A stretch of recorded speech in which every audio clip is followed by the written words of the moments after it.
Johannes Oecolampadius De Gaudio Resurrectionis Sermo, Episode 1. We begin a new series based on John Oecolampadius. He was a reformer, a Protestant. He was from Basel, a close friend of Erasmus, and a very excellent stylist and patrologist, meaning student of the Church Fathers. Here is the frontispiece of the work we'll be using. De Gaudio Resurrectionis Sermo, in quo de mysterio tridui contra sophistas. Item alias in verba tomai Dominus meus et Deus meus, in quo de vera paupertate, item de sacramento Eucharistiae sermo, Johannes Oecolampadio, Johanne Oecolampadio autore. So how do we translate this? De Gaudio Resurrectionis, the joy or concerning the joy of the resurrection, a discourse. So I would take this as an essay, or perhaps a discourse, on the joy of the resurrection. In quo, that is, in which, referring to the sermo, in which the author treats of, that's implicit, de mysterio, the mystery, tridui, of the 3-day period. Notice that de takes the ablative, mysterio is neuter singular ablative, and tridui is a neuter singular genitive. It's the 3-day period that Christ was in the tomb.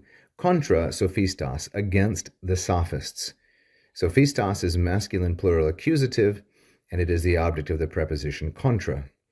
Item alius. At the same time, alius, there is a second, sermo is implied, a second discourse or speech, essay, on the words of Thomas. That is, Thomas the Apostle, the one who said, Dominus meus et Deus meus, my Lord and my God. And this is at the end of the Gospel of John.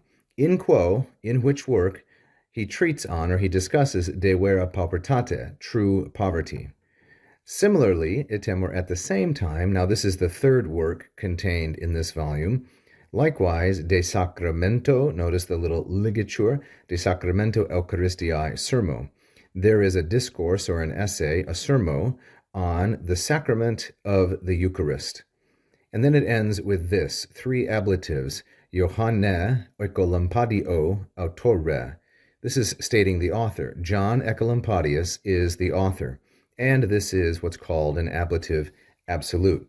This doesn't tell us where it was published, it doesn't tell us when it was published, but the date of publication is 1521. In the remaining time that we have in this episode, we're going to deal only with the inscription here, and in subsequent episodes, we'll deal with more of the dedicatory letter.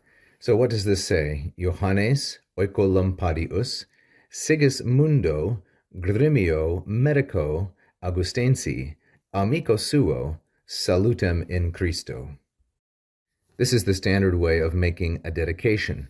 What you do is you list your own name in the nominative, that's Johannes Oecolampadius, Oecolampadius and Johannes masculine singular and nominative. Then the dedicatee, or the addressee, the person to whom you write the letter, is put into the dative case. So we have Sigismundo Grimio. These are masculine, singular, and dative. So Sigismund Grimius, he is a doctor, medico, also masculine, singular, and dative.